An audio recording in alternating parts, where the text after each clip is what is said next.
Hello food lovers. Normal boiled egg ತಿಂದು ತಿಂದು bore ಆಯಿತಾ? ಒಮ್ಮೆ ಬಾಯ್ಲ್ಡ್ ಎಗ್ನ ಈ ರೀತಿ ಟ್ರೈ ಮಾಡಿ. ಇನ್ನು ಮುಂದೆ ಯಾವಾಗಲೂ ಹಿಂಗೆ ಪ್ರಿಪೇರ್ ಮಾಡ್ಕೊಳ್ತೀರಾ. ನಮ್ಮ ವಿಡಿಯೋನ ಕೊನೆ ತನಕ ನೋಡಿ. ಯಾರಾದರೂ ಫಸ್ಟ್ ಟೈಮ್ ನಮ್ಮ ಚಾನಲ್ಗೆ ಬಂದಿದ್ದರೆ ಮತ್ತಷ್ಟು ಟೇಸ್ಟಿ ರೆಸಿಪೀಸ್ಗಾಗಿ ನಮ್ಮ ಚಾನಲ್ನ ಸಬ್ಸ್ಕ್ರೈಬ್ ಮಾಡ್ಕೊಳ್ಳಿ. ಹಾಗೆ ಪಕ್ಕದಲ್ಲಿರೋ ಬೆಲ್ಲೈಕಾನ್ನ ಒತ್ತಿ. ನಾನು ನಿಮ್ಮ Lakshmi. Welcome to Lakshmi recipes. ನೋಡಿ ವೀಕ್ಷಕರೇ, ನಾನಿಲ್ಲಿ 4 ಮೊಟ್ಟೆನ ಈ ರೀತಿ ಕಟ್ ಮಾಡಿ ತೊಗೊಂಡಿದ್ದೀನಿ. 2 ಮೀಡಿಯಮ್ ಸೈಜ್ ಈರುಳ್ಳಿನ ಚಿಕ್ಕದಾಗಿ ಕಟ್ ಮಾಡಿ ತೊಗೊಳ್ಳಿ. 3 ಮೆಣಸಿನ್ಕಾಯಿನ ಈ ರೀತಿ ಕಟ್ ಮಾಡಿ ತೊಗೊಳ್ಳಿ. ಸ್ವಲ್ಪ ಕೊತ್ತಂಬರಿ ಸೊಪ್ಪು, ಅರ್ಧ ಟೇಬಲ್ ಸ್ಪೂನ್ ಖಾರದ ಪುಡಿ, ಅರ್ಧ ಟೇಬಲ್ ಸ್ಪೂನ್ ಧನಿಯಾ ಪುಡಿ, ಅರ್ಧ table spoon garam masala, 1/4 table spoon ಅರಿಶಿನ ಪುಡಿ, ರುಚಿಗೆ ತಕ್ಕಷ್ಟು ಉಪ್ಪು, 4 ರಿಂದ 5 ಟೇಬಲ್ ಸ್ಪೂನ್ ಎಣ್ಣೆ.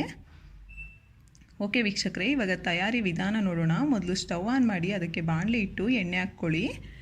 ಎಣ್ಣೆ ಸ್ವಲ್ಪ ಕಾದ್ಮೇಲೆ ಇದಕ್ಕೆ ಈರುಳ್ಳಿ ಮತ್ತು ಮೆಣಸಿನ್ಕಾಯಿನ ಹಾಕ್ಕೊಂಡು ಮೀಡಿಯಮ್ ಟು ಲೋ ಫ್ಲೇಮ್ನಲ್ಲೇ ಪ್ರಿಪೇರ್ ಮಾಡ್ಕೊಳ್ಳಿ. ಇದನ್ನು ಕಲಿಸ್ಕೊಳ್ತಾ ಪ್ರಿಪೇರ್ ಮಾಡ್ಕೊಳ್ಳಿ. ನೋಡಿ, ಸ್ವಲ್ಪ ಈ ರೀತಿ ಸ್ಮೂತ್ ಆದ ತಕ್ಷಣ ಇದಕ್ಕೆ ರುಚಿಗೆ ತಕ್ಕಷ್ಟು ಉಪ್ಪು ಹಾಕ್ಕೊಂಡು ಕಲಿಸ್ಕೊಂಡು ಒಂದು ಸಲ ಇದಕ್ಕೆ ಅರಿಶಿನ ಪುಡಿ, ಖಾರದ ಪುಡಿ, ಧನಿಯಾ ಪುಡಿ ಹಾಗೆ ಗರಂ ಮಸಾಲ ಇವು 4 ಸೇರಿಸ್ಕೊಂಡು ಒಂದು 30 ಸೆಕೆಂಡು ನೀಟಾಗಿ ಬೇಯಿಸ್ಕೊಳ್ಳಿ.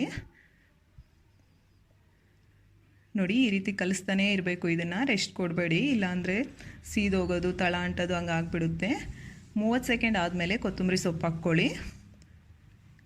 ನಂತರ ಇದನ್ನು ಅಷ್ಟೇ ಕಲಿಸ್ಕೊಳ್ತಾ ಇರಿ. ಒಂದು 30 ಸೆಕೆಂಡ್ ಕಲಿಸಿದ್ರೆ ಸಾಕು. ನೋಡಿ, 30 ಸೆಕೆಂಡ್ ಆಗಿದೆ. ಇವಾಗ ಇದಕ್ಕೆ ಮೊಟ್ಟೆನ ಹಾಕಿ ಕಲಿಸ್ಕೊಳ್ಳಿ ನೀಟಾಗಿ. ಬಟ್ ನಿಧಾನವಾಗಿ ಕಲಿಸ್ಕೊಳ್ಳಿ, ಎಲ್ಲೋ ಒಡೆದೋದ್ರೆ ಟೇಸ್ಟ್ ಅಷ್ಟು ಚೆನ್ನಾಗಿರಲ್ಲ. ಮಸಾಲ ಎಲ್ಲ ಅಂಟಬೇಕು, ಬಟ್ ನಿಧಾನವಾಗಿ ಕಲಿಸ್ಕೋಬೇಕು. ನೋಡಿ, ಇಷ್ಟೇ ವೀಕ್ಷಕರೇ, ನಿಮಗೆ ಎಗ್ ಫ್ರೈ ರೆಡಿ.